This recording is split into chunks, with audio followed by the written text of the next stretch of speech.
Salvete, mihi nomen est, Stella, et hoc est Batgirl the Oracle, the Barbara Gordon podcast, episode 223 for July MMXXII.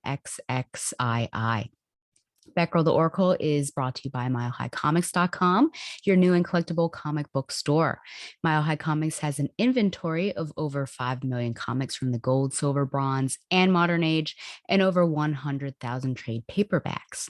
If you're not into the vintage stock, Mile High Comics also has a subscription service called the New Issue Comics Express, offering a discounted price for comics ready to hit the shelves. So if you're looking for vintage back issues or a great modern subscription service, be sure to check out milehighcomics.com. Welcome to, I guess, the height and the heat of summer. Europe is in a heat wave. Tarmacs in, I think, the UK are melting, and so airports are being shut down. It's about to be 97 degrees. I think it was supposed to be like between 99 and 100 this weekend. It's insanity. That's why I want to live in the north so bad, so I can just have cool weather, cold weather, actual winters, that sort of thing. But I am wearing kind of a Hawaiian shirt. You've got the good old flamingos on there to at least celebrate. But speaking of Europe, hello. I just got back basically from my 14-day trip to Germany, Austria, and Switzerland. Though Switzerland came before. It basically went Germany, Switzerland, Germany, Austria is how the itinerary went, which I'll talk a bit about. But I don't remember. I remember that episode being pretty quick and just produced quickly and put out so I could get that out there before I left. But I may have mentioned I was nervous about it. I wasn't super excited just because it had been something that was planned a couple of years ago before COVID. And then just like things have changed. I was in a different emotional state, obviously, because of my job. And then I was also doing grad school and I couldn't do a summer semester. And so it kind of puts me behind. So it's just all these like unfortunate negative things. Didn't know two of the travel companions, all of that stuff. So I was just really reticent and anxious about it. Not sure, what's it going to be like to be with my father in a foreign country because, he likes to talk to strangers and he's basically, that guy. Have I said this before? I feel like I'm repeating myself, but those commercials of don't be your parent, and there's this guy that's sort of helping people out. I mean, he is someone that needs to be in that class. And it turned out to be an amazing trip. And I am grateful for my father for taking me with him and just blessed to have experienced two countries I've never been to before and new cultures and things like that. And I also was saying to everyone, don't know if I said this to you all, that I didn't know where we were going. It was all going to be a surprise. It wasn't really my trip in the sense of my hands weren't in it that much. So I just thought, this is great. I normally take control of all of these trips. I know where we're going, da, da, da, da, da. As you know, from my New York City a fun journey, the travel logs that I had given. So it was surprising when I ended up, I would say, basically, kind of taking control of the trip. I was with three retired people, three seniors, basically, and to be the one person who had been to Europe, been to countries and cities that were similar and set up to where we were going, quickly understanding the train system because that was how we were getting from city to city. It was mainly by rail, and culture wise and just feeling very comfortable in Europe. I don't know how it happened, but it quickly happened. So basically I would just walk with precision, with attitude, with purpose, and then the three of them would be behind me. And it quickly, like, I don't know how it happened. I guess it was just because I had that confidence. But even from the first city, they're like, why don't you lead us around? I had never been to any of these places. And so either with a map or without a map, I would just go. I mean, part of the opportunity of going somewhere is, you know, figuratively getting lost in a city. And I just like to walk and see what I can see. And you discover really fun things. And of course, if you're going someplace and you know in advance, it is good to have an idea of what you could potentially do. But some of these places, we were just there for a day and it was just, you know, on the itinerary said sightseeing. So it's hard because, you know, there was like a parliament building that I wanted to go to in Bern, I think it was. And oh, you need a reservation. So it's kind of hard because well, I wouldn't have known that I need a reservation and I wouldn't have known there was a parliament building necessarily.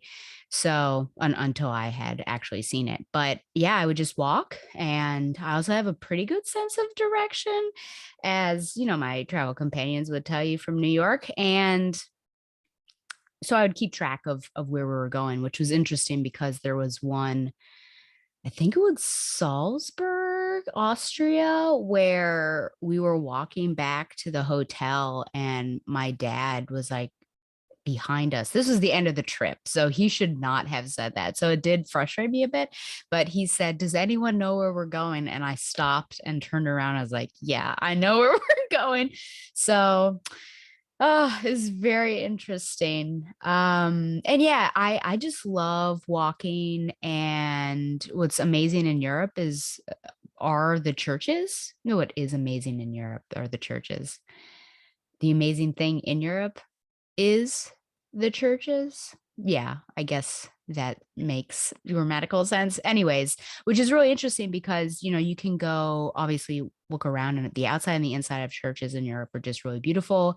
And you can go inside and sometimes you can take photographs, sometimes you can't. Obviously, it's still a sacred place. So you want to be respectful and be quiet, which I did have to, you know, tell the my companions like, hey, you know, whisper because they were using like regular voices. But you know, here in the United States, if you wanted to go see like I don't know, if you saw a Baptist church on the side of the road, you can't just stop and walk in there. So it's very interesting to see that sort of difference between America and Europe. I'm not sure exactly what that is, but I often forget, especially because it was 14 days and many of these stops were 1 days, 1 day trips or stops, and then maybe two. And it was a luxury if we had to. I often forget what my trips are. And so I journal about it. So just so I can remember. But I did download right before I started here my itinerary so I can always tell you about where I went very quickly and if there were any highlights from that in particular. And if I remember anything that stands out, I will say just before I start this that on the flight over, I watched Predators. Was it called Predators? No, Predator, the Predator. It was whichever one was the most recent. They attempted to do kind of a soft reboot. And I had recently been talking about this with Harry because we had been playing Predator Fire Team Hunting for what is it called? Predator Hunting Ground. And I'm like, oh, well, you know, it's free on here. So I'll just watch it. So it was edited, not for violence, but for language. And at one point, the comedic guy, is it Peel or is it the other one? Um, no, it's not. It's I can't remember his name now. But anyways, the comedic guy, he is saying something to get the Punisher, Thomas Jane, all riled up. And they didn't bleep out, but they dubbed over vagina and to say vajayjay. Wait, was it vajayjay? I think it was vajayjay. And now I enjoy using vajayjay. That sounds really weird, but okay. Or hoo ha. Hoo ha is probably my favorite. But the fact that they had to edit that was super frustrating. And so now I'm beginning to think to myself, I probably shouldn't use hoo ha anymore because I'm just adding to this idea that vagina is a bad word. And it was just so weird that you would edit out vagina, but you wouldn't edit out a man's head getting blown off or a man's legs getting cut off by a shield. So all I have to say to that is vagina, vagina, vagina. And I could go on and give a bunch of other terms because they're all just like body terms. I don't know what the difference is between penis and vagina, and even testicles. People say that easily. So I should just keep on going and say vulva and labia and clitoris and uterus and fallopian tubes and cervix and what am I forgetting here? I'm sure. I guess that's enough. But before I get too far off, there you go. So day one, the flight, there you go. It connects to the flight because that was one of my in-flight films. We arrived in Frankfurt and then we drove to Heidelberg and we basically just had some sightseeing there. Next day, we stayed in Freiburg and I can't remember what we did in Freiburg without my journal. Day three, we did a tour of the Black Forest, which is huge. So it was really three towns that were within the Black Forest, Lake Titisee, which was beautiful. And it was a place that I would just like to stay at that lake. We did a little tour around the lake, which was nice. Danauschingen, which I still can't, whenever I'm talking to people about this one, I number one can't remember the name, and number two can't remember what was special about it. And then the third one was Treeberg, and this was where I almost killed three of my companions, which of course I only had three, because this town was on a very steep incline. And what is well known about this place is a waterfall, highest waterfall in Germany. And I'm like, yes, let's do it. So we're walking up. It's pretty tough. I'm losing my dad. And we encounter someone at a bus station and ask, oh, how much farther to get to this waterfall? She's like, oh, you're almost there. So we weren't almost there, which I heard about multiple times. And we get to the place, which is the start to walk towards the waterfall. So it wasn't even once we got to the top of this area, we're at the waterfall. Now we've got to actually go up. So my father's done. He's going to wait for us. Then we do this sinusoidal, or that's probably a meandering path. It almost reminds me of the word bostrephanization, but that's basically what it was, like a cow meandering. And it just goes up and up and up. It was pretty intense.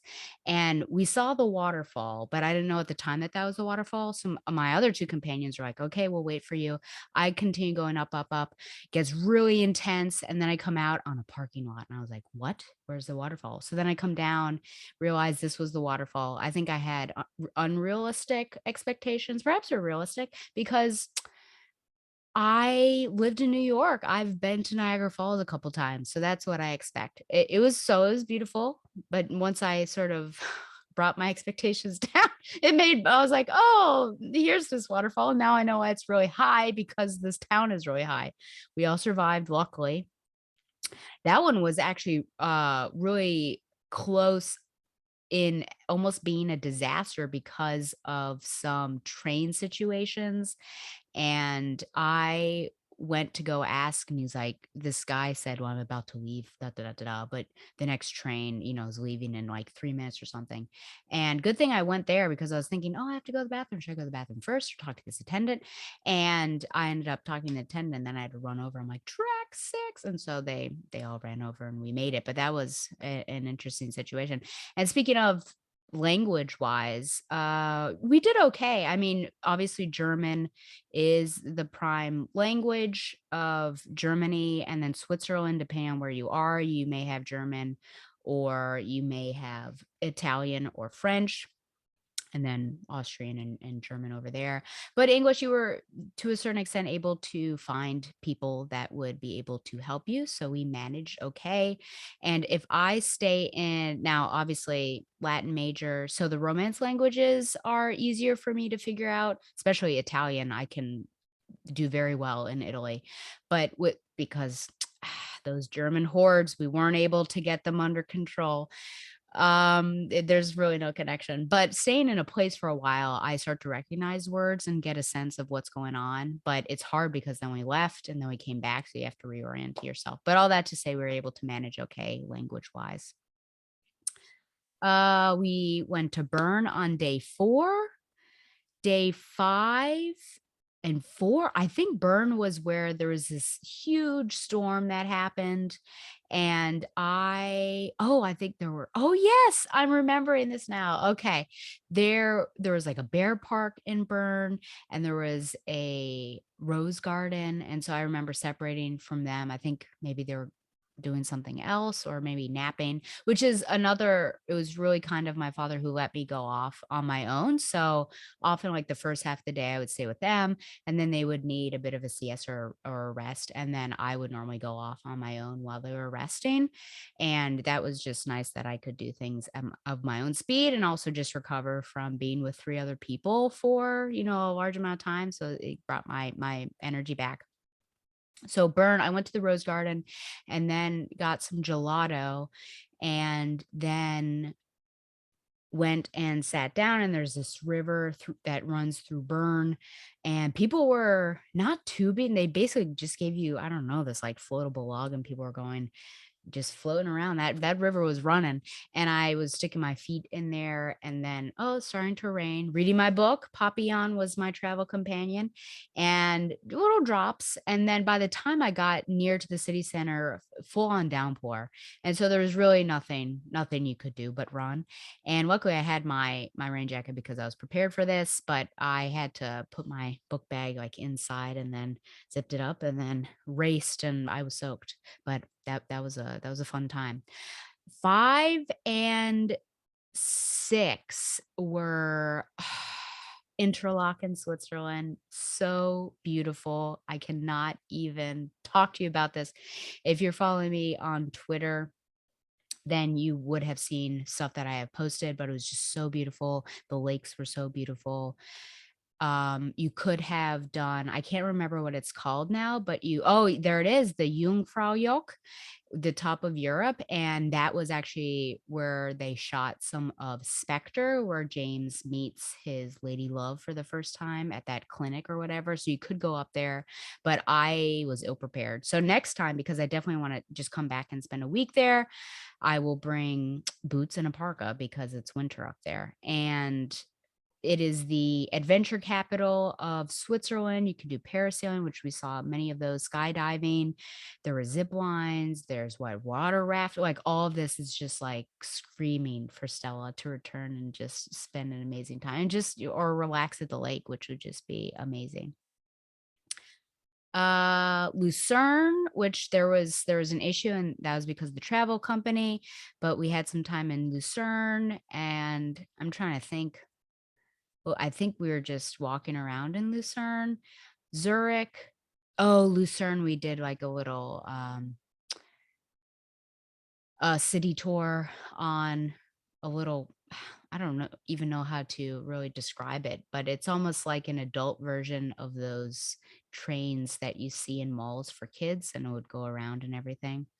We went to Zurich and there was a 4-hour tour and we even got to take a cable car to Falsenegg and also a ferry ship across Lake Zurich and or Lake of Zurich. Went to Munich and there were 3 days in Munich and we one of those days we got to see 2 royal castles, Linderhof and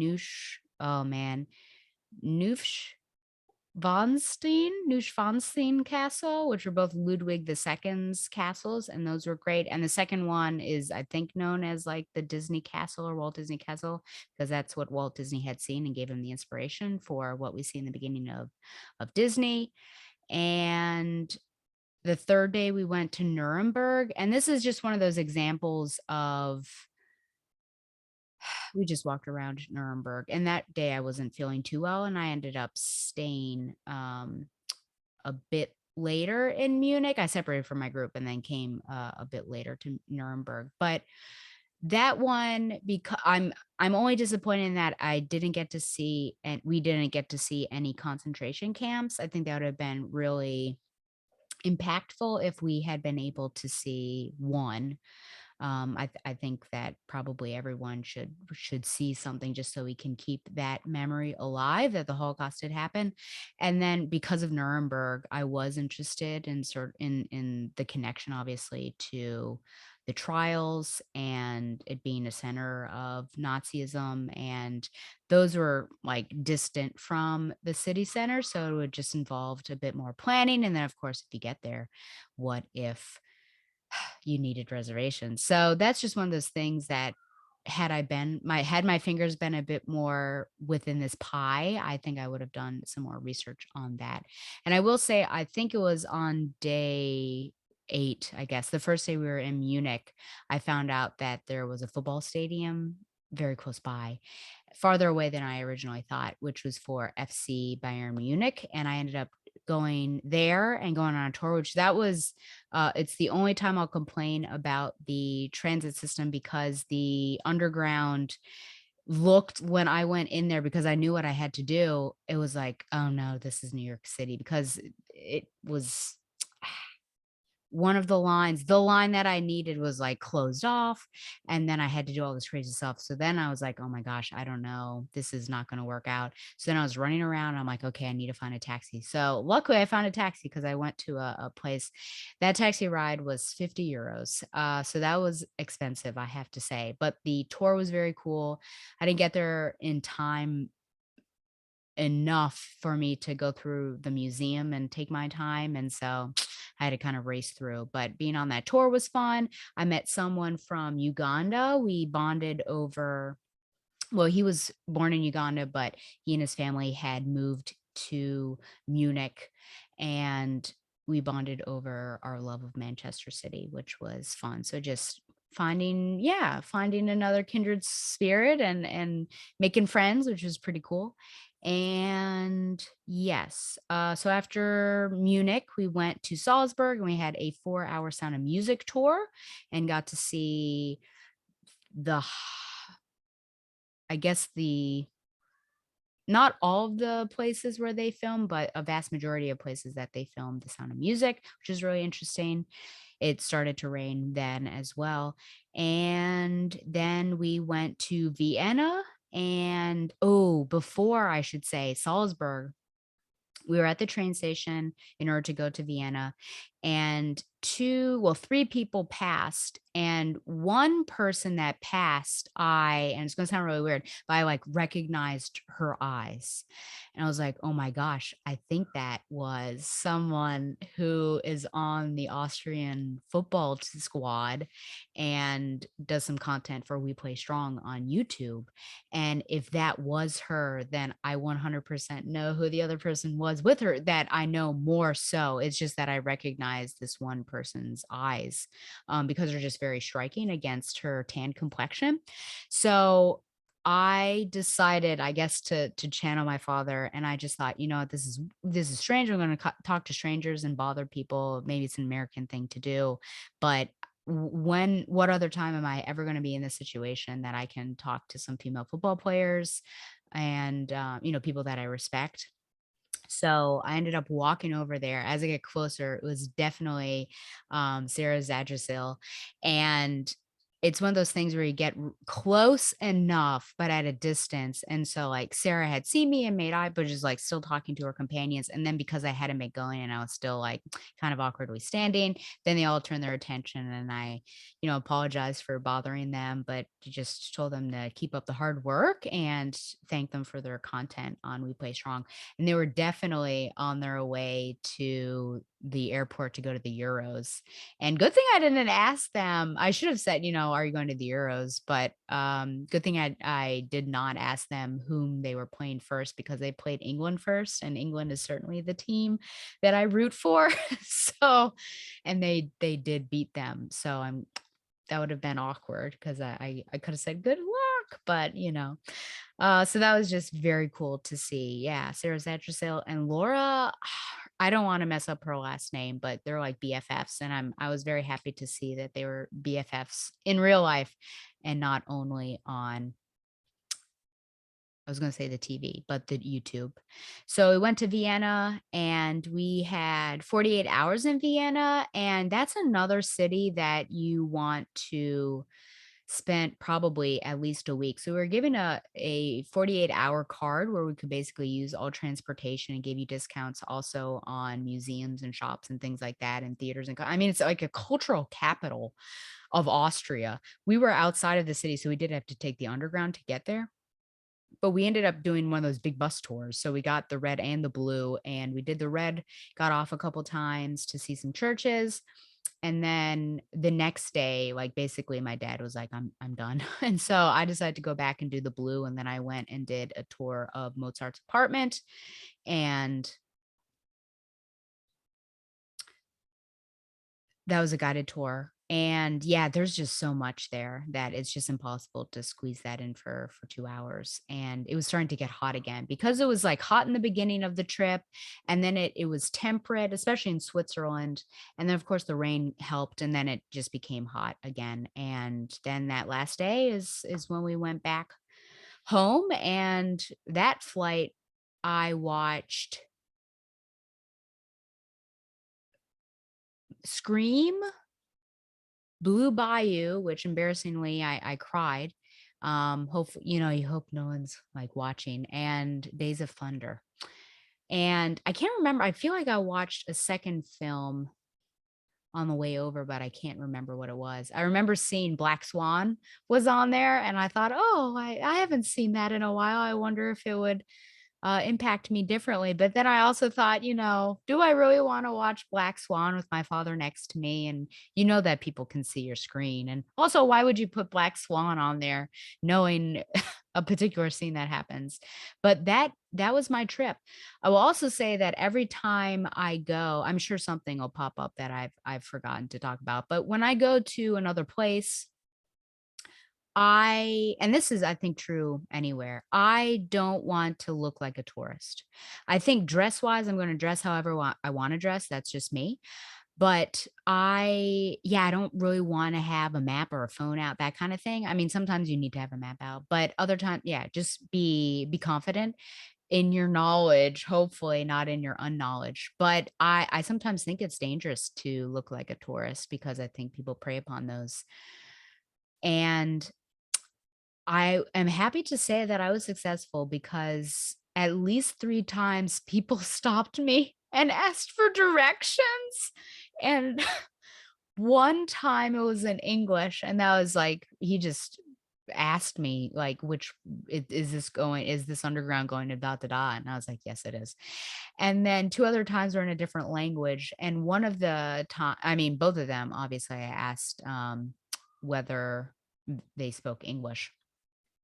The one time, which was in Munich, actually, I was on the way back to the hotel, and I realized after they left me that they were probably 2 French girls because of how close they got to me, and only the French do that, they get, like, right on top of you. But it was interesting because I was just walking straight ahead. I try not to make eye contact with the people, and they were, like, going my path, and I thought, "What's about to happen?" And they asked basically to get to the underground, and so I was giving them directions to the underground, and I also told them, "Hey, be careful, it's all messed up, as I told you." And then I was like, well, actually, I have this map here, which I had been using. I'm just about to go back to the hotel. Do you want it? And I just opened it up and like showed them where they were on the map at that point in time, and then where to go, and then sent them off. So I guess that's success. If people think so much that you're blending in that you might know where you're going, there you go. So I think that was it. Survived, had a lovely time. Yeah, my father and I think, bonded. We had a serious discussion at one point. I think it was good. And yeah, there you go. And now I know I want to go back to Interlaken. So, oh man. Well, this, I guess, proves Carolyn's point. At one point, she had said that she was listening to some podcast and recommended to me, and she said they're short, they're 20 minutes. I was like, oh, 20-minute podcast. I remember when my show was 20 minutes, and she guffawed and said, your show has never been 20 minutes. Your intros well under 20 minutes. And that's what I meant, folks, about when I visited her and when she visited me, why it's NC-17 is because she is a bully. Because, she was concerned that people might think we were like hanky panky or something. I promise, no hanky panky, no queer baiting over here. You know what I think about Dinah and Babs. Now, Carolyn and I may have a shipper name. Maybe it's Sterilyn. Maybe it's Carella. I don't know. We're still working on that. But I promise you that was not what NC-17 was about. It's that she's just a mean individual who makes me cry because she says mean things to me. So whenever I say NC-17, it has nothing to do with anything like that. Okay. So find your joy.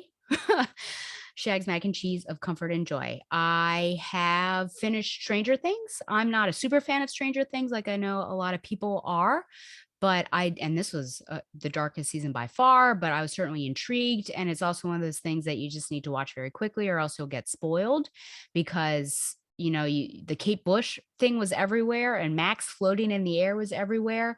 And then I was super worried about Max because she was my favorite character. And then you see, Chrissy and what happened there, and then you connect the two and you're like, oh my gosh. But Eddie is certainly a standout, and it was pretty good. I think my favorite part, because they were obviously four corners of the globe there, was certainly everyone in Hawkins. I think that those scenes were probably the best. Others were not as exciting. The Resident Evil series, which just came out on Netflix, is really good. And I particularly like the relationship between the sisters, and the past scenes, I think, are stronger than the present or future scenes, but I recommend that. There are fun nods and Easter eggs to the actual, Resident Evil games and things like that. And I guess maybe they've been getting mediocre reviews, but I do hope they get picked up for a second season because I'm interested to see where it goes. And then finally, and perhaps most importantly, I've given my 2 weeks notice for the job, the prison, as I like to call it. So August 7th is my last day. I'm super excited. I just got accepted as a full-time school-based substitute at a high school in the public system around here. Not Tom's. That would have been awesome if we could work together, but alas, it was not to be. And so basically this job, I just walk into the school every day and I'm told where to go. So it'll be good to be back in the school environment for sure. And hopefully it'll be more edifying, and also that I will make friends and not have what happened here. I think it was just a blip because this has never happened to me before, where I've been like a persona non grata or the detested person of the group. That's not me. I would never describe that as myself. So, let's wash that away. So it's the 7th, and then I've given myself 2 weeks to sort of cleanse and become whole again, and then start this new job. So congrats to me, and yeah, hopefully good luck to me as well. Just that transitioning to the public sector after the private sector is going to be interesting, but I'm looking forward to it. And yeah, let's see what happens. Okay, so enough of the preamble, which was a long one. So there you go, Carolyn, you were right. I've got 5 quickies, 6 quickies. Nightwing. I just wanted to do a chunk of Nightwing. I think we're getting close to the thing that happens in Grayson's run. And also, Donovan has told me there's some sort of heavy conversation between Dick and Cass. Haven't encountered it yet, but I'm going to look at Nightwing 80 through 85. Just really quick, as you know, I just give the publisher synopsis, which all of these are coming from Comixology/Amazon.com. I'm not really sure how that works. I guess Amazon is kind of the mother over that now, but 80, Venn diagram part 1, Deathstroke's in town and he's here on business. Can Nightwing stop the DCU's premier Terminator from taking out his target, a target who's close to home for Dick Grayson, who happens to be Amy? Alfred calls Dick to remind him that it is Bab's birthday coming up. And Dick also remembers that he meant to call her and apologize. So that's not good when you need a reminder that your girlfriend, whom you love, her birthday's coming up. Terrible. Okay. Nightwing 81. Nightwing's been shot. With our hero out of commission, it's up to Batgirl to track Deathstroke the Terminator through the streets of Bloodhaven. She's fought and won against the very best in the DC universe, but can Batgirl take down the Terminator? Venn diagram part 2. So, yes, Dick is shot by Deathstroke and he's now in the hospital. Practically the whole family is there, including Dick, Alfred, Cass, and Babs. And many of them are telling him to leave Bloodhaven PD, which is very interesting because it's not just Barbara nagging him now.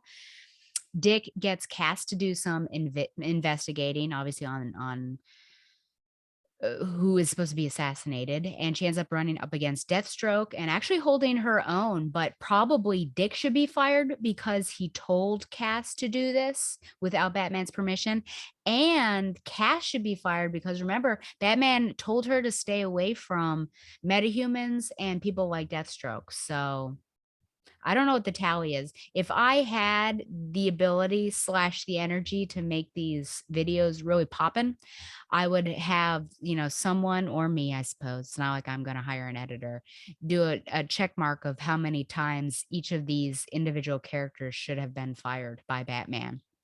But hey, it only took one for Stephanie Brown.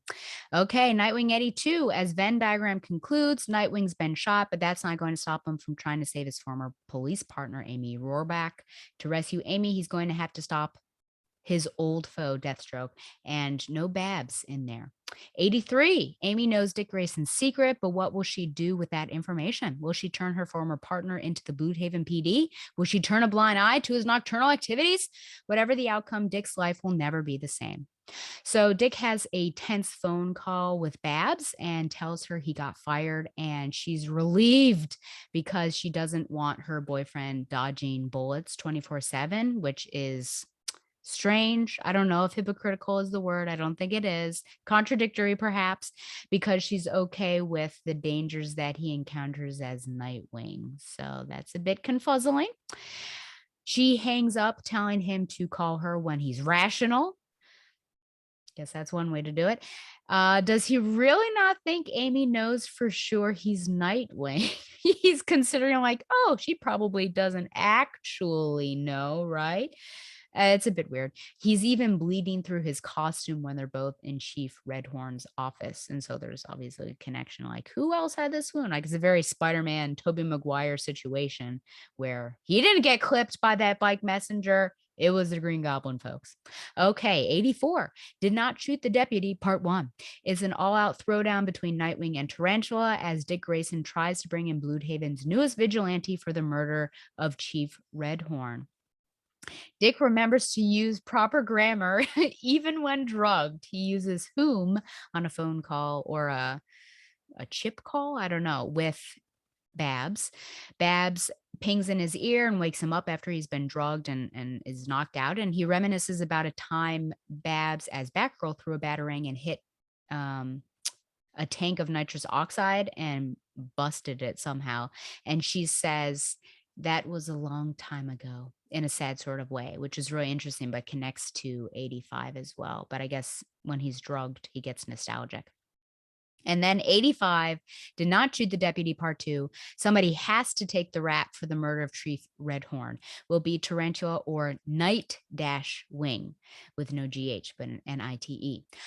Tad, right? One thing's for certain, neither is going down without a fight. So apparently, oh, I forgot all about this. Apparently, Babs sleeps without a top on, which, okay, but also then I looked forward into the issue and Tarantula sleeps with a camisole but a G-string, and I did do research on different underwear types to be precise about this. But I don't know what that was about. Is that a commentary on Barbara is not as sexy as Tarantula? So Tarantula can wear whatever she wants and she'll still be sexy, but Barbara's not as much. So let's sexy her up by having her topless. I don't know. I don't know. I just don't know. Okay. There is a Nightwing signal suddenly in Bloodhaven, and he calls Babs to ask if it's a prank, and she had nothing to do with it. When he's signing off, she says, I know you love me. And he says, actually, I was going to say, I crave your touch with every fiber of my being.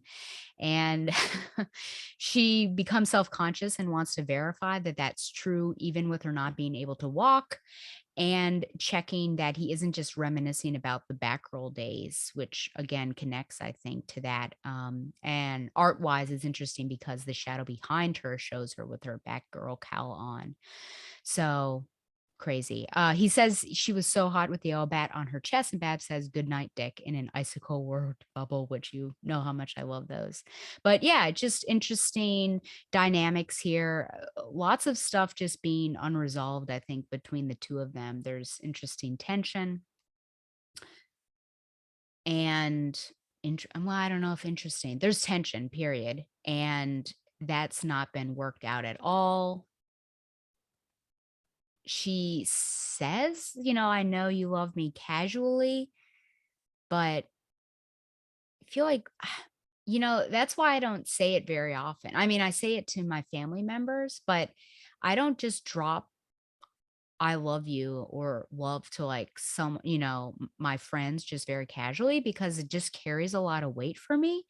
I will if I have like a very serious discussion with Donovan or Josh, I will end the phone call with "I love you," because like that's, yeah, they mean so much to me, but I don't go up to someone and just like "love you, girl," like I just don't do that. So for that, I'm not really sure what that is. I think there is love between the two of them, but to have that joking going on, and I am glad that he is,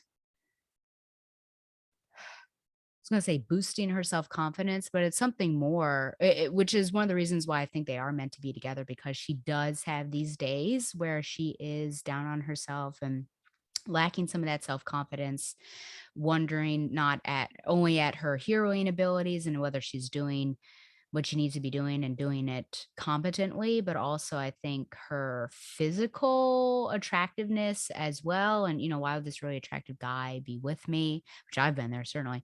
Um, and yeah, he's able to push through that. And yeah, it was just an interesting moment to show, but I hope we get to see more of that and have more serious discussions. But it seems like we're coming to a head, and in a bad way. So I don't know.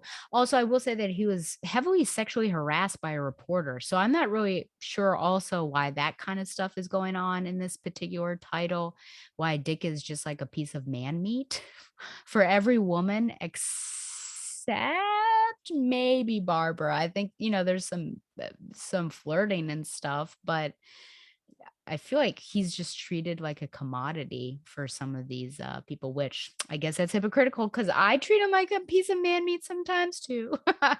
But no, seriously, don't do that. Okay, so we're moving on into the main event, which is an arc or two, I guess, of Batgirl. And we'll begin, of course, with Batgirl 41. Okay.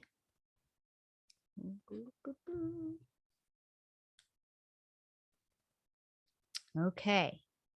Batgirl 41. As you can see this cover here, we have some interesting alien types and an almost upside down kiss between Cass and Connor Kent. So this, and says world's finest romance, and really different tone, not only in colors, but just in tone, period, than we are used to, I think, for some of these Batgirl covers. Okay, so Batgirl 41 Body Language, August 2003 is the cover date. Writers Dylan Horrocks, pencilers Adrian Sebar, inker, I don't know, I don't need to say plurals there. Writer Dylan Horrocks, penciler Adrian Sebar, inker Andy Owens, colorists Jason Wright, and Heroic Age. Batgirl spends a night taking down criminals in Gotham City, but she can't sleep. The news reports that the terrorist she captured in Florida, Black Wind, has escaped from custody. Oracle suggests that Batgirl do something about her insomnia. Batgirl goes on patrol and reads the body language of everyone she sees. Gotham is filled with different kinds of relationships, and they make her feel lonely. She sees a train going to Smallville and decides to ride it on a whim. Batgirl arrives at the Kent farm and sneaks in through Superboy's window. Superboy is happy to see her, but confused by how she figured out his secret identity. Batgirl simply says that she is a detective. They're about to kiss when Ma Kent knocks on the door. Batgirl hides under the bed while Superboy gets rid of his mother, in quotation marks, I guess. Superboy carries Batgirl into the clouds where he uses telekinesis to make a romantic castle they can walk through. Superboy starts babbling nervously about as Batgirl tries to kiss him again. They are interrupted a second time when a plane bursts through the clouds. Superboy takes Batgirl down to the top of a very tall rock where they try to kiss under the moonlight. They are interrupted by a giant slug monster that crashes to the ground right next to them. Superboy is incredulous at his bad luck. The creature uses Superboy's telekinesis against him, and he can't control his own body. Kitty Faulkner of Star Labs sends him a message that the creature escaped their holding cells. It is a telepath that invades the minds of other psychics and is constantly swarming with smaller creatures. Batgirl punches the creature in the face and it goes down quickly. Superboy is amazed, but Batgirl explains that the creature was fragile. It was acting out because it was lonely and wanted a friend. Batgirl asks Superboy to take her home as she no longer wishes to have a romantic night. Superboy admits that he was terrified of kissing her. They both agree to be friends and they share one kiss anyway. Superboy carries Batgirl back to Gotham. He asks her how she actually tracked him down to Smallville, and Batgirl reminds him that he mentioned Smallville and Kent Farm while giving her his phone number.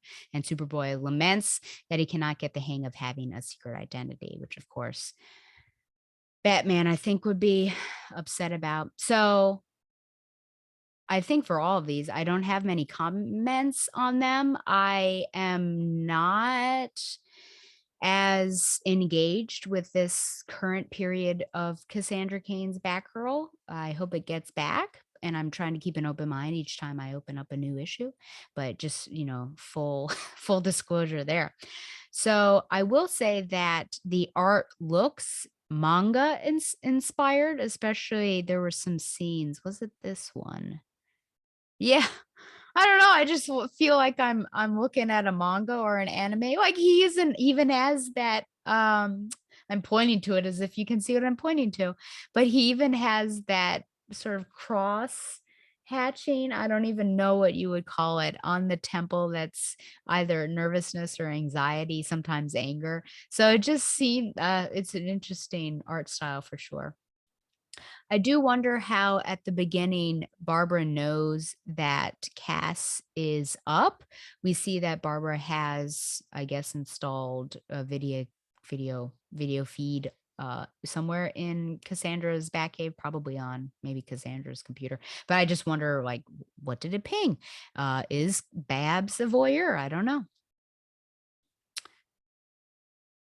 I like how Barbara doesn't dissuade Batgirl at all from going to Smallville. Um, which is interesting also because Barbara is a bit portrayed maybe as an idiot because or naive or ignorant. I don't know, because somehow she didn't connect that Cass was going to Smallville. Why would she go to Smallville? For what reason?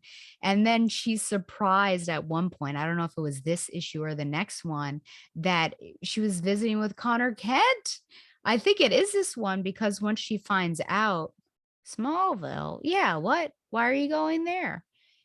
She says Batman's going to kill me, but I don't think it was this one.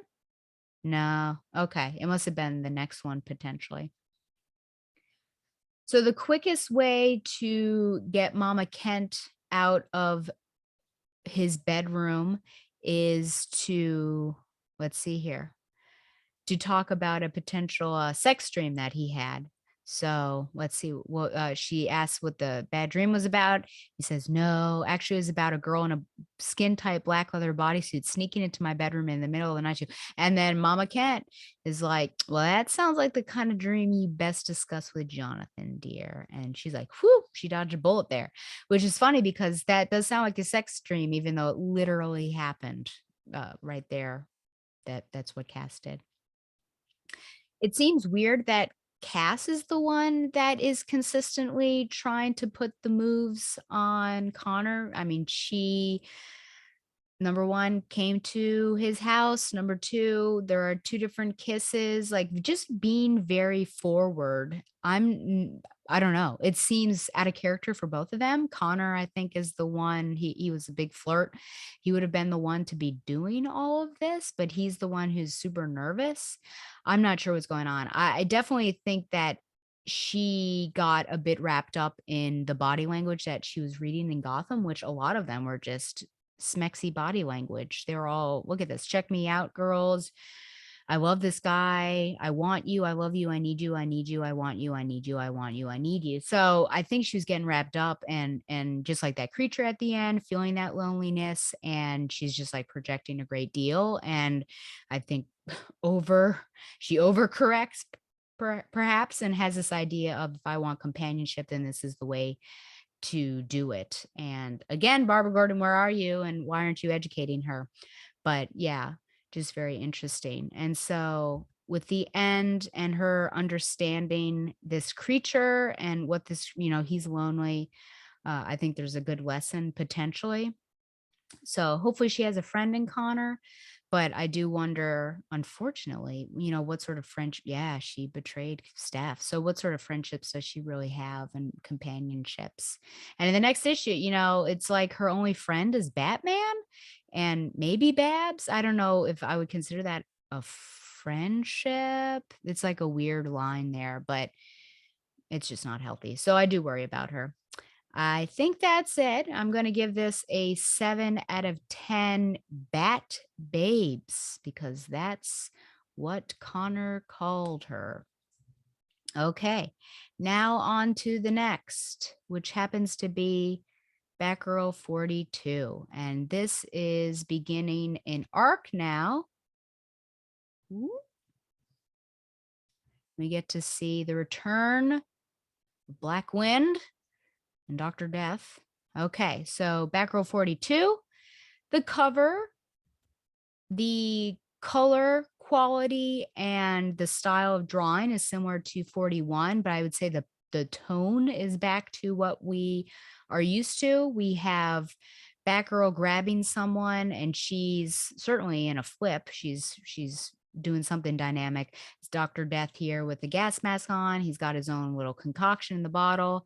And then we have a bunch of baby dolls, which were there baby dolls in this issue?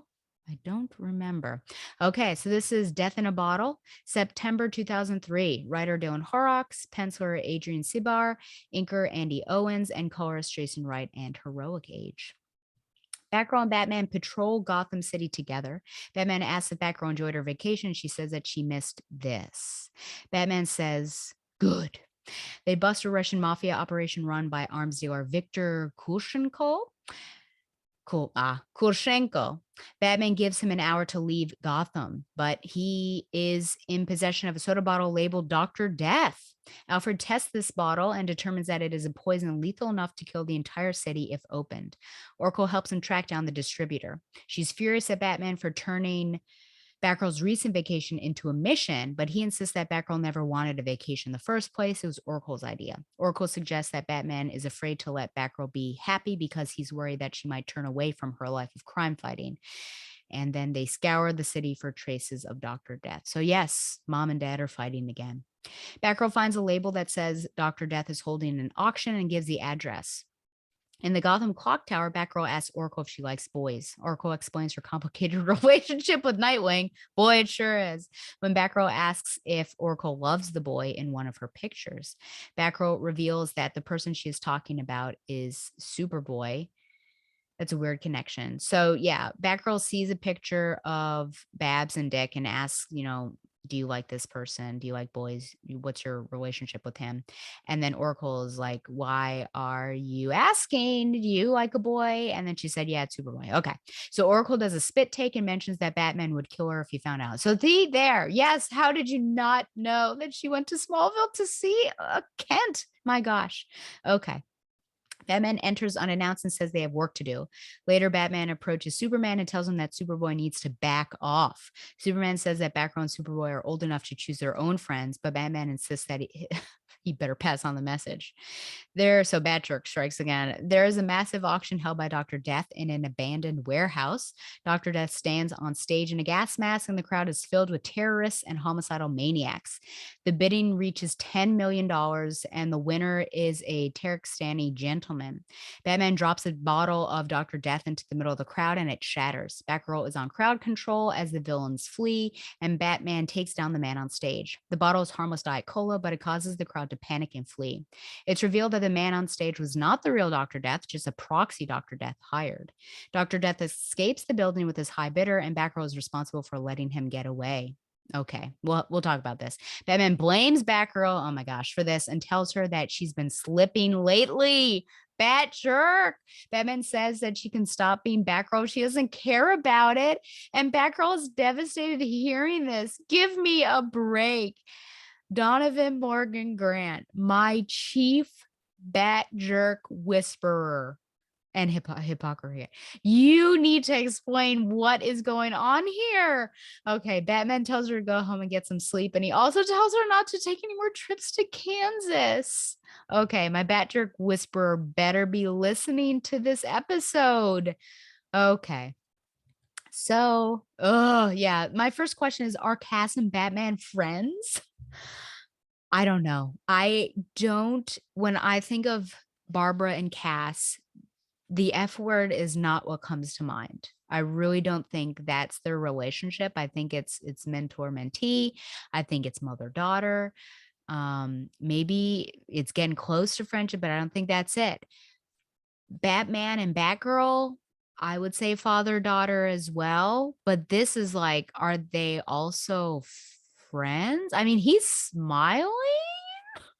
He doesn't do that very often. I don't know. I feel like he has a different relationship with her than he does with other little minions that he has running around. So I'm a bit confused about this, but I mean, is this all she needs to be content? And if that's true, should we be concerned? Because she's not lonely now, but the fact that she ran off to Kansas after seeing all of that romance, and romance isn't necessarily, if you're lonely, I wouldn't necessarily suggest trying to find romance. I think look for a community would probably be my suggestion. Like, try to find a group of people, find friends first, and maybe from that, maybe romance will happen. But so the romance didn't work for her. I think that was the wrong direction, but she doesn't have any friends, but she has Batman. And it seems like, yeah, she's content doing that, which makes the ending all the more powerful and saddening, because he's about to take that away from her, like telling her, you should drop it if you're not into this kind of, 100%. I wish that she had other friends, which is just the difference looking between this era and Batgirls, and seeing that she does have friends. And I think Barbara Gordon is actually her friend in that era. But here, yeah, I don't know. So she's content. I would love for her to have friends. I don't know if it's going to happen. I don't know if it's in the cards for her. I've read this whole run, but I don't remember. So it's like I'm reading for the first time. At one point, Barbara says ain't. Where is this? I don't know if I'm going to be able to find it, which is very bizarre. It wasn't at the beginning, was it? No. Yeah. Well, my question was, I'm not going to be able to find it, I think, but since when did Barbara Gordon say the word ain't? No. Okay. So yeah, an interesting conversation between Bruce and Babs, and Cass isn't there to chime in. And Bruce remains one of those people who can somehow deflect or turn the blame from himself onto someone else. And then of course later on he bullies Superman, which I don't know. I'll go there. But yeah, she is talking to him first of all and saying, she needs time to heal, time to learn that there's more than putting on a mask and beating up guys. But you won't let her. And then all of a sudden it's like, it's not, he doesn't even really address that. He all of a sudden says, the whole vacation situation was your fault. She didn't want to go in the first place. So, like I said, mom and dad are fighting again. I think maybe they both have equal points that Cass does maybe need some time away from the cowl. And also Barbara should respect maybe what Cass wants to do. So if Cass wants to be in the cowl, let her be in the cowl. But I think maybe there should be times that she needs some breaks. I don't know who decides that. But yeah, I think both Bruce and Babs have good points there. And trying to see. Oh yeah. My gosh. This is like a father, right? Saying stay away from my daughter situation. So it's kind of crazy. So oh, the Cass and Dick thing, which is right there. Oh no. Do you like boys? And Bab says, sure, I like some boys. And do you like Nightwing? Oh, well, Dick and I, do you love him? Yes, I do. I care about him very much, which is interesting. Like, this just feels different than what we saw in Nightwing, obviously. And then she says, yeah, so the girl talk, right? Does this have anything to do with your trip to Kansas? And then, yep, Superboy. But I think it's really interesting though, because she could have said something after that, like, we decided to just be friends, but I guess she didn't really have time because of Bruce. But that would have also been, I think, the time to have a conversation with her, especially because at one point she says, oh gosh, where is this? She had gestures about sex. Who's the lucky guy? Anyone I know? Just Oh, there it is. Have you and Superboy actually, and making a gesture. Number one, oh, can you not say sex? Number two, Cass probably doesn't know what you're talking about. Number three, have you had a discussion about what this even is? Does Cass even know what sex actually is? Good practices, that she can say no, all of that stuff. So missed opportunities once again, and I'm not sure. Not sure where Barbara's head at. Not sure where Barbara's head is at these days in this Batgirl title. I will say that this was crazy clue that just popped up on the back of the bottle. And I guess, my comment here on this was that Cass was a bit reckless in what she was doing, because she just goes either for that guy or for the bottle, but he falls, and then I don't know how he doesn't fall off that building, and then she has to jump off and grab the weapon of mass destruction, which is just kind of crazy. But the fact that the clue was right there was also very convenient. I don't understand why Bruce blames Cass for this whole mission really failing, right? He got away, we failed. How is that her? Like, she was on crowd control. Batman was the one who was supposed to get Dr. Death. So if Dr. Death is gone, isn't that Batman's fault? And the fact that he said we failed, and then all of a sudden it's passed on to her in particular. What is going on? I feel like he's a big capital H hypocrite here. He's going after Babs about the trip and Cass not wanting to be there. And then now he's telling Cass that, you know what, he's a capital H hypocrite, because number one, he also failed the mission. Don't blame it all on her, and don't all of a sudden go this extreme by saying, you failed this one time, you're clearly slipping, and if you're not in this, you need to get out of this. Number 2, he's a hypocrite because he went after Babs and told Babs not to force trips on Cass that Cass doesn't want to do, but now he's saying that Cass can't go on a trip that she may want to go to or on. What? What's going on here? Jerk whisperer, Donovan Morgan Grant, I demand that you answer me. Okay. Well, I'm done with this issue because I'm just angry. I've given it 7 out of 10 diet colas. I think just because there are interesting discussions between different parties, but Bat Jerk is just intense. This is like 20 out of 10 Bat Jerks because of how bad he is. That's like the rating. See, if I had an editor again, I'd do a little scale of how jerk-ish, how jerky is Batman. It would be a 20 on a 10 scale. So I don't know if I should rate this lower or not, but that's just where we are. So let's move on to Batgirl 43. Ah, yes.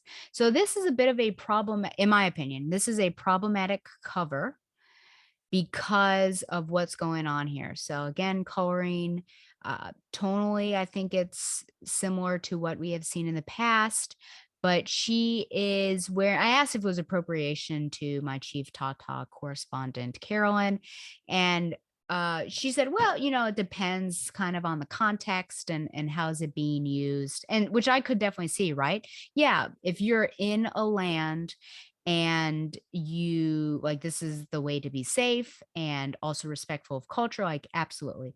But if we look through, let's see here, not only this is what she's wearing, okay, this pink suit, I don't know, and she does, it seems like she kind of has a scarf, but she's not wearing the headscarf at all. And then when actually, I don't think we see her as Batgirl, do we? Oh, yeah, we do. And then Batgirl. So it doesn't even happen inside. And that changed Carolyn's opinion because this doesn't correspond to anything inside. So it is a bit over the top in the veil and everything. And the veil is interesting because she already had like her mask is over her full face. So why would you all of a sudden rip off the bottom half to put a veil on? Interesting. And it says stranger in a strange land, just like Abraham. Okay. So this is Batgirl 43, Seeds of Blood, October 2003 cover date. And same creative team, so I'm not going to keep repeating myself. Batgirl and Batman arrive in Tarikstan undercover as Bruce Wayne and Cassandra Cain. They pretend that Bruce is considering bringing Wayne Tech to Tarikstan. Their real goal is to track down Dr. Death. They are greeted by evil oil tycoon Victor Namali, who takes them to meet President Ruslan. Batgirl is horrified by the poverty and human rights abuses all around her. Dr. Jira Vidura is assigned as their translator, and Lieutenant Toria is assigned as their bodyguard. Batgirl believes that Jira is working with the Sakuri Lions, the terrorist group trying to kill Namali. Bruce tells her they are not there to get involved with local politics. I feel like that's hypocritical since you're kind of going to be involved in local politics by stopping someone who wants to use a weapon of mass destruction. But anyways, Ruslan assures Bruce that the government is doing everything they can to deal with the Sakuri. Jira is told to show them around the countryside, and she deliberately takes them through a path that will show them the government's numerous human rights abuses. They cross paths with the Sakuri Lions, who take down their military escort and kidnap Bruce. Batgirl avoids capture and stops the Sakuri from executing these soldiers. Batgirl finds Bruce prisoner in a cave, takes down his guards, and gives him back his bat suit. Batman and Batgirl confront Vidura and the Sakuri Lions leader, Black Wind. Black Wind fights Batgirl and Batman to a standstill with his metahuman powers. Batman demands to know where Dr. Death is, but Black Wind insists he does not know. And then Jira reveals that she does know where Dr. Death is. Well, this is certainly nostalgia because it is like when Babs traveled to Spain, I think it was. I remember, I feel like there was a bull fight in the Bronze Age, and she was also Batgirl, and I think Jason was there, and I was asking like, "Oh, why who wouldn't question why?" Or even when Peter Parker went on assignment over, I think it was in Paris, right? Because there's like a kiss at the airport with him and Mary Jane. And then Spider-Man's over there, and you're like wondering who's not connecting the pieces. So just there we go. Okay. Well, I will say that I'm wondering when this happens. I think it was in the bathroom that there seems to be currently an inconsistency with how Cass speaks. I mean, here it's as if she just has no trouble. And yeah, there's not really, well, I guess there are some pauses, but it's just like one pause for every string of three or every like large chunk of dialogue, which that's not been my experience of how she has been speaking. It's also interesting because she does all the work here. He comes in and says, "What have you learned so far?" What exactly has Bruce been doing? She learns about the country, about Namali, about this translator, and he's just like, he's not done bupkis and says, "Okay, we're not here to get involved with politics and help people." Okay, Batman, you're not here to help people. We're here to stop this Dr. Death person. I'm confused about what this translator is wearing, especially here. My gosh. I thought we were in at first I thought it was Cass and I was astounded, but no, Cass has been dressing conservatively. But yeah, this lady, my gosh, cutoffs and a midriff bearing top. Heck, why did we have this cover? I mean, apparently you don't need any sort of cover up here in Tarkstan. Okay. It is interesting putting, that was weird. It is interesting putting Cass in situations where she is seeing this sort of, yeah, hatred towards living people, living beings, war torn nation, human rights issues, and seeing how she deals with that emotionally because we know how attached she is because of her assassination to life and that all life matters and is sacred. And so to see this through her eyes, I think is really powerful, especially just this bottom panel where you see people on the ground and military people about to shoot them, it seems, or threatening them. It looks like a mother and two children. And you just see her looking out the window through a mirror and watching this all happen. I do wonder where Cass kept her costume the entire time because she is only carrying a purse. And then later on, when Bruce needs his costume, I don't know where she kept that either. So it's very interesting.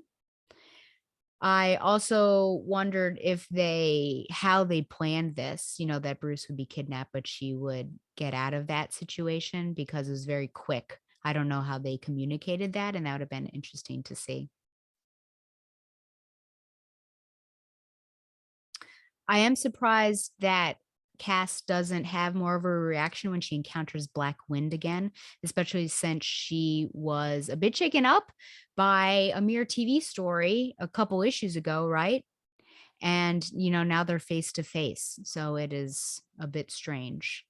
And, ugh, this was really gross. He has Batman by the neck. Finally, someone's got that jerk in a neck stranglehold. And he says, "I know that girl," Blackwind does. "I know that girl. What are you, her boyfriend?" Why? Why do writers do this? I mean, in the fictional world, why do I don't know. Well, why do characters within this fictional world assume that? But honestly, writers, why are you number one pairing up Batgirl with Batman? That's no, just because the girl and the man and the bat connection doesn't mean there needs to be romance. And number two, this is like far worse than Barbara and Batman. I mean, the Barbara and the Batman one makes me angry. This one just grosses me out. I think that's all I have to say about this particular. Oh, look at that. We don't kill. This is all I have to say about this particular issue. I liked this not as much as the other ones, which I didn't like as much anyway. So I'm going to give this 6 out of 10 business trips. That's kind of crazy. Look at that. Both bloody. Oh, yeah. I can see what she's doing now because she notices that he's not lying and she's got the head tilt, kind of like a dog when you're like, "Boop," questioning what's going on. Okay. Ooh. My last one is Batgirl 44.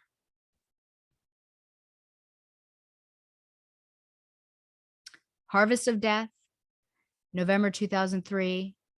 Same creative team. Doesn't look like Heroic Age was coloring, however. And this cover, you see Dr. Death and some green mist, and Batgirl and Batman are there, both having some gas masks on.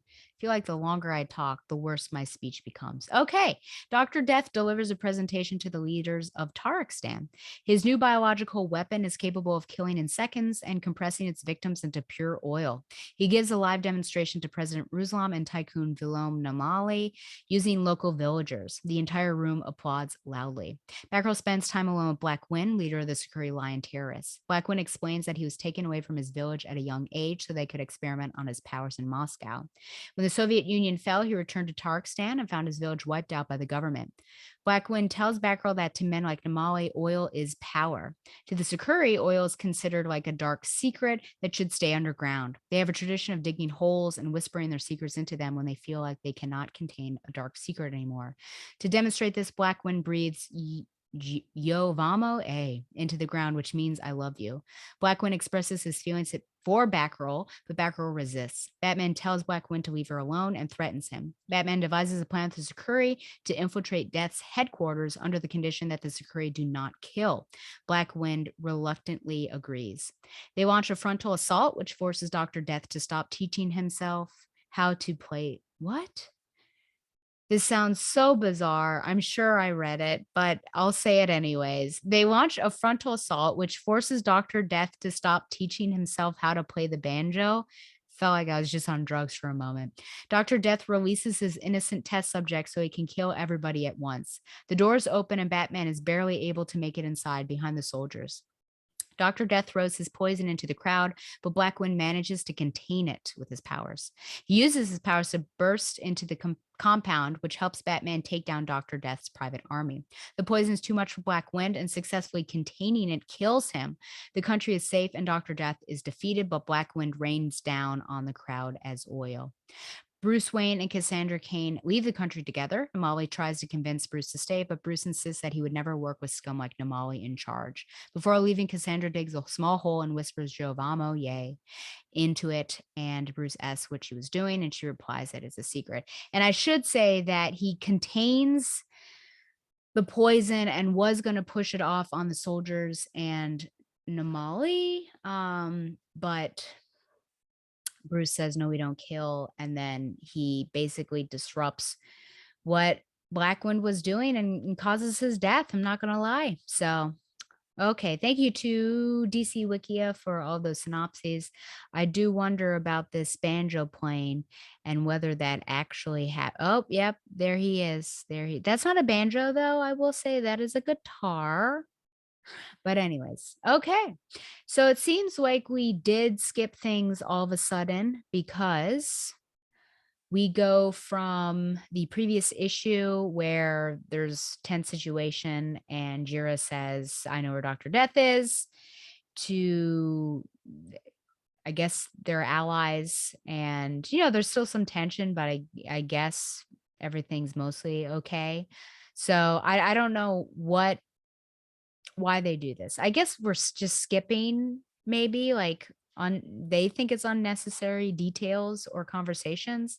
But I personally like to see that interstitial space of how did you get from point A to point C, because you are skipping B. And I was literally thinking about this today as I was watching Virgin River season 4 on Netflix, because one of they've done this a couple times now, but one of the most egregious ones was an episode ends with Mel walking in on somebody, breaking into a drug cabinet, and then the next part of the episode just like starts off completely differently, and we don't Mel is doing something and the guy who was breaking in was doing something. I'm like, what's going on? Why did we not pick up right where that left off? I don't know what you're thinking. Yes, suspense, but also I feel like that's poor storytelling. I'm intrigued. I don't know. Do I buy it? I feel like there is something strong between these two. Was it love? Like the fact that he did this and then confessed his feelings and saying that there's something powerful between the two of them is really interesting. And I didn't think that it was love, but I guess this all makes sense to a certain degree because of how uncomfortable she has felt from the instant that he has interacted with her. Though, of course, in the beginning, it seemed like it was a lot of ogling and that made her feel uncomfortable. But if it has been this like just intense spark, and perhaps she feels that too and just felt uncomfortable because she didn't know how to deal with it and she's never been in love before, then yeah, that's interesting. So I wonder then if in the previous issue, or was that 42, she was lying to Barbara, and maybe it's not Superboy she really wanted to mention, but Black Wind.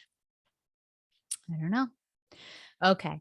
There is certainly some political messaging here in this particular, yeah, in this particular issue and I guess arc with US foreign policy, with democracy, with weapons selling, and yeah, even Black Winds, oh, you Americans, you talk about democracy, but you're never willing to take responsibility for the actions of your own government. So there is a lot of commentary, I think, here.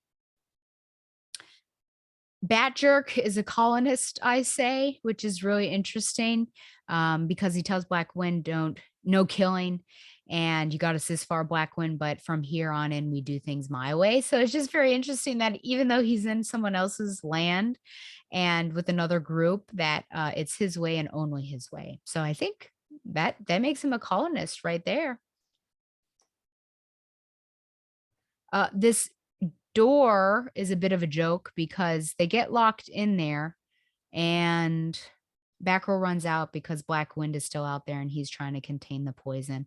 And Batman or Dr. Death says that now that the door is locked, not even a cruise missile could get through that door. Yet somehow, impossibly, Batman breaks it by throwing Dr. Death through it, which is both comical. I guess it's comical, it's farcical, and it's just improbable and ridiculous. And I know it's a comic book, but just seems ridiculous. I do feel like Batman was reckless at the very end, right? So Black Wind's going to do what Black Wind's going to do. And then Batman says, no, I won't let you kill him, and just throws off that whole thing. But there are innocent bystanders around, right? And so he all of a sudden causes this wind to get out of control, coming towards the innocents, and just way more people could have been killed than just the bad guys. And then Black Wind becomes the hero because he is the one that contains it and sacrifices himself in doing so. And yeah, so I feel like Batman, I don't know. It would have been a better ending had Black Wind killed these people and Batman maybe beating him up or something, and then Cassandra maybe losing all love, just be like, we're too different, you did that. But all of those people, were never in danger. But as it is, I just feel like Bat Jerk is especially jerky in these issues, and doing that's irresponsible. What's he doing? Oh my gosh. And then at the very end, and yeah, very sad with the oil raining down and her face there. Her beloved is raining down upon her. The very end, having that emotional moment of burying that secret, which is interesting just to call it dark. I mean, that you love someone? Is that, something that's dark, needs to be hidden? But there you go. And then Bruce, who's writing this guy? But seriously, Bruce, he's not compassionate. He doesn't even ask what her feelings are. And, was there this connection between her and Black Wind? But he says, what the hell were you doing back there anyways? Oh my gosh. Oh my gosh. 20 out of 10, Bat Jerk. 20 out of 10. And she's crying. A tear is rolling down her cheek. And she says it's a secret. So I don't know. I liked this slightly more, I think, than the middle issue. So I'm going to give it 6.5 out of 10 Joe Vamo A's. But my gosh, the Bat Jerk is just too much. Okay, well, we're almost done. I'm going to do some listener emails. Okay, so some comments from the YouTube videos in no particular order. Thanks again to Hornacek for always holding me accountable for when these comics are working and when they're not. And I checked every time a comic I was sharing, I checked to see if there was a green line around it. And so I think, fingers crossed, because every time I saw it, I'm hoping that there are no issues. But Javelin wrote in on the Batgirl, episode 222, the second part, and said, speaking of Elseworlds, Future State was pretty heavy on the X's that get back together subtext for Steph and Cass. And I heard this was even confirmed by the writer Vita Ayala. Ayala. Personally, I think it's pretty cute, but I feel like it makes sense if any author ideas on pulling the trigger are put on hold until the whole Tim situation dies down. Yeah, that also makes sense.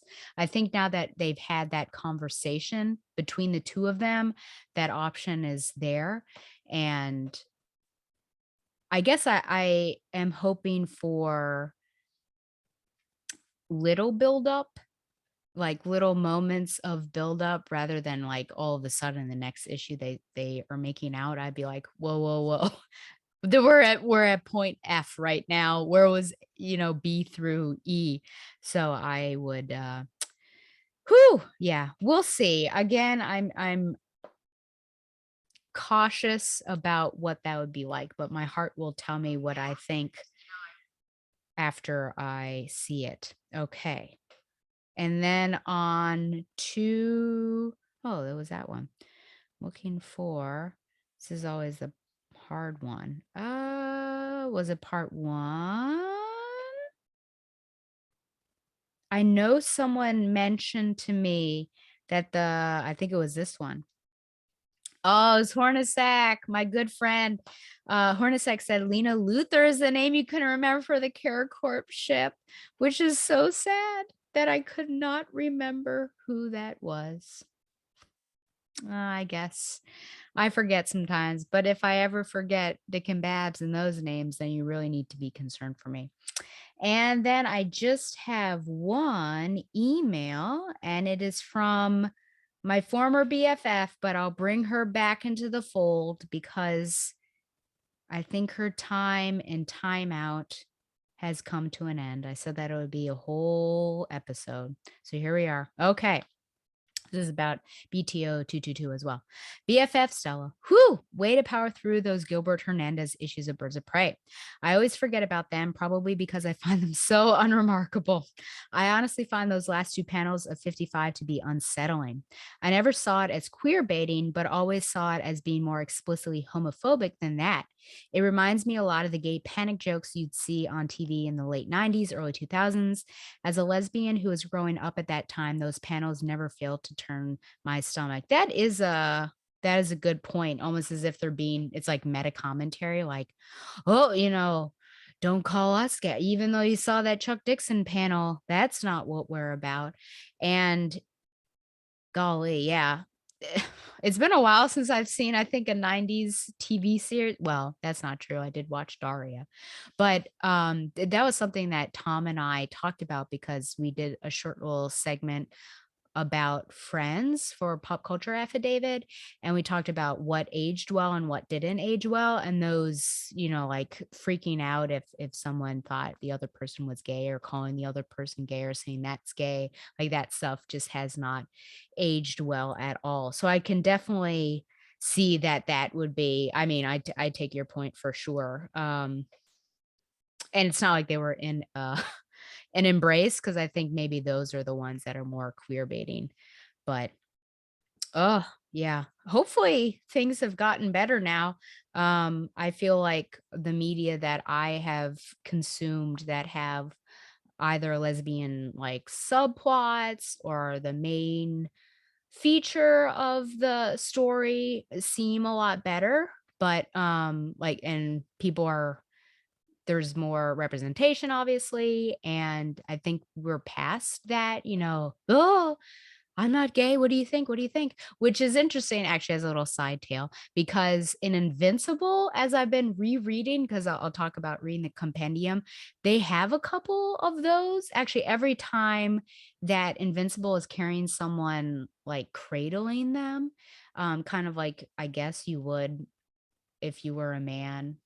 Well, maybe this isn't true anymore, but if you were carrying your partner across the threshold, like that kind of crazy, and that when he's flying, and then he'll say like, "This is so gay," and they have gay panic. There's a lot of gay panic, and then all of a sudden his friend is gay in after he comes back from war. That was really interesting. But anyway, that was that connection. But back to my other thought, I think media is better in terms of queer representation, not having gay panic.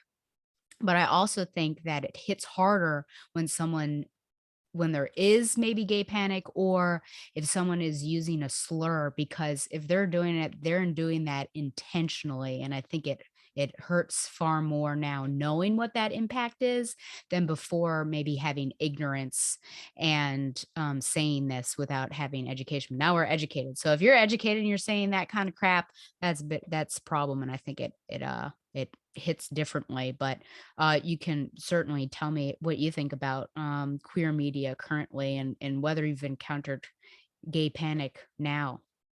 So continuing with your email, now the good news is that you will be starting Gail Simone's run. I think her run is very different from Dixon's, and I love them both. I can't wait to hear what you think.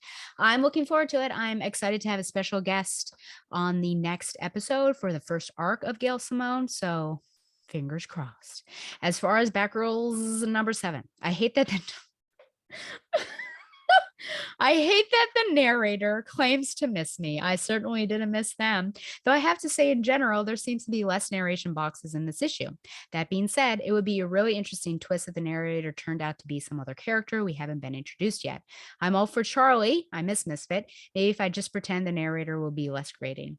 Seer felt like a bit of a disappointment here. I would have much preferred to get to know her in the present before her backstory was dumped on us. I'd be more compelled to sympathize with her if I knew some more about the person she is now. I also think there could have been more suspense built around the character if the writers broke up her backstory and gave it to us in pieces throughout the arc. This arc. Maybe give us some time with her interacting with the Batgirls before they put their plan in motion instead of designating it to off-panel. Yes, something to give Seer some personality instead of just a victim of the Saints / pawn for the Batgirls. And Dick had to know he and Babs were undercover, not on a real date, right? I guess I just assumed he was being facetious since I couldn't think of any good reason for Babs not to tell him, especially when date night involved her taking him out to Iceberg Lounge of all places. I'd sure be suspicious. Well, I'm glad you found it in your heart to forgive me for trolling you on Twitter.